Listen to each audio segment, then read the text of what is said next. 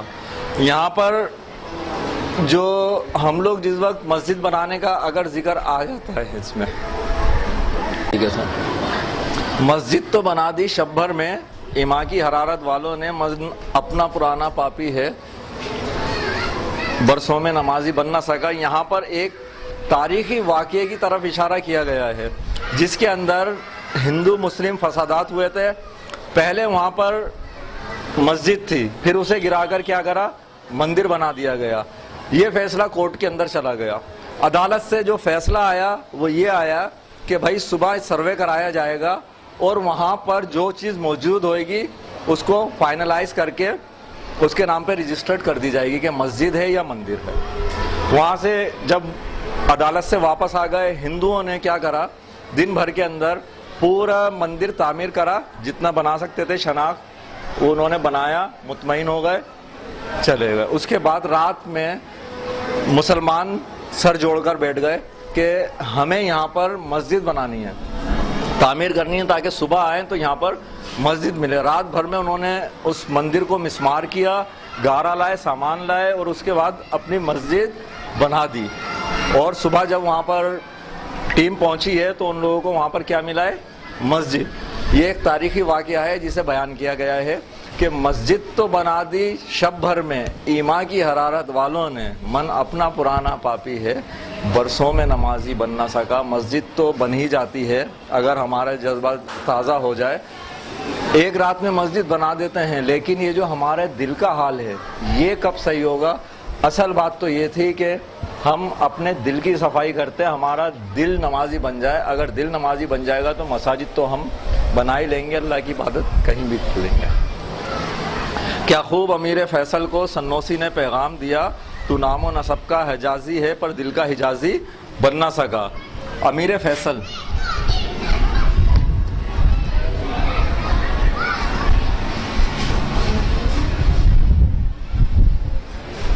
امیر اس وقت جو پرانا سسٹم تھا, بادشاہ کے سامنے جس وقت مقدمات پیش کیے جاتے تھے اس کو کہتے تھے. اور جو فیصل ہے تصفیہ کرنے والا, فیصلہ کرنے والا, 2 لوگوں کے درمیان کوئی جھگڑا آ جائے, کوئی فساد ہو جائے, کوئی مسئلہ پیش ہو. کیا خوب امیر فیصل کو جو پیغام دینے والا ہے اس نے ایک پیغام دیا ہے, تو نام و نسب کا حجازی ہے پر دل کا حجازی بن نہ سکا. صرف تیرا جو نام ہے, حجاز دراصل عرب کے ایک شہر کا, عرب میں ایک شہر ہے, وہاں کے رہنے والوں کو کہتے ہیں. اور دراصل کیونکہ حضور پاک صلی اللہ علیہ وسلم عرب میں تشریف لائے ہیں اور مسلمان اسی نسبت سے پہچانے جاتے ہیں عرب. تو صرف اور صرف نام و نسب کا حجازی ہے, تیرا نسب تو یہاں سے ملتا ہے, تو عرب سے تعلق بھلے رکھتا ہے, مسلمان سے رکھتا ہے, صرف نام کا ہے. دل سے تو مسلمان یا جو ایماندار جسے کہتے ہیں, تیرے اندر یہ کوالٹی نہیں ہے. تیرا جو دل ہے وہ ابھی بھی خراب ہے. تیرے اندر جو دوسری خرافات ہیں, برائی کی, جھوٹ کی, یا دوسرے کے فیصلے کے اندر ایمانداری سے فیصلہ نہ کرنا, یہ تیرے اندر آج بھی پائی جاتی ہیں. کر آنکھیں تو ہو جاتی ہیں پر کیا لذت اس رونے میں, جب خون جگر کی آمیزش سے اشک پیازی بن نہ سکا. اس شعر کے اندر جس وقت میں نے اس کو پڑھا ہے مجھے اس کے دو رخ نظر آ رہے ہیں. سب سے پہلے اس کے اندر اگر جو اللہ تعالیٰ کی راہ کے اندر بیٹھے ہیں اور رو رہے ہیں, آنسو بہاتے ہیں دکھاوے کے, بہت دکھاوا کر رہے ہیں, ایسا لگ رہا ہے بہت رو رو کے اللہ تعالیٰ سے معافیاں بھی مانگ رہے ہیں سب کچھ, لیکن جیسے ہی وہاں سے اٹھتے ہیں اور آ کر ان کے اعمال جب ہم دیکھتے ہیں تو اس کے اعمال پھر وہی ہوتے ہیں. اس کا مقصد صرف اور صرف اللہ تعالیٰ کے سامنے دکھاوا کر رہے ہیں. دوسرا جو اس کے اندر ہے کہ اگر ہم اللہ تعالیٰ کی عبادت کر رہے ہیں, دکھاوے کو سر بھی جھکا رہے ہیں, سجدہ بھی کر رہے ہیں, رکوع بھی کر رہے ہیں, زکوٰۃ بھی دے رہے ہیں, حج بھی دے رہے ہیں, سب کچھ کر رہے ہیں, اگلا مصرع جو ہے وہ اس کے اوپر طنز ہے ظریفانہ بالکل. جب خون جگر کی آمیزش سے اشک پیازی بن نہ سکا, تیرے آنکھوں سے اشک نکلنا ہے, عمل تو تیرا دکھ رہا ہے, دل کا تیرا عمل اس کے اندر شامل ہی نہیں ہے. جو آنسو تو اللہ تعالیٰ کی راہ میں دوسروں کو دکھانے کے لیے بہا رہا ہے, تیرے اندر سے اگر آواز آتی اور تیرے یہ آنسو نکلتا, یا تو جو یہ سجدہ جس وقت کر رہا ہے یہ دل سے تو اللہ تعالیٰ کی اطاعت اگر قبول کرتا, جب تو تیرا یہ عمل قابل قبول تھا, لیکن اس کا کوئی فائدہ نہیں ہے جس کے اندر تیرے دل کے اندر کے جذبات ہی موجود نہیں ہیں. اقبال بڑا اپدیشک ہے, من باتوں میں موہ لیتا ہے, گفتار کا یہ غازی تو بنا, کردار کا غازی بن نہ سکا. یہاں پر جو لوگ میٹھی میٹھی باتیں کر کے, بڑی بڑی باتیں کر کے اپنا کام تو نکال لیتے ہیں, دوسروں کا دل موہ لیتے ہیں, لوگ ان کی طرف ہو جاتے ہیں, لیکن ان صرف اور صرف وہ کیا ہوتا ہے, باتیں کرنے والے ہوتے ہیں. دراصل اس کے علاوہ انہیں کچھ نہیں آتا, صرف باتیں کرتے ہیں, اور جو لوگ باتیں کرتے ہیں کام نہیں کر رہے ہوتے. یہ ہمارا ایک جو آخری پورا کا پورا تسلسل تھا, ایک ایک معاشرتی مسئلے کو لے کر علامہ اقبال صاحب نے اس کے اندر مزاحیہ انداز میں طنز پیش کیا ہے. آگے سر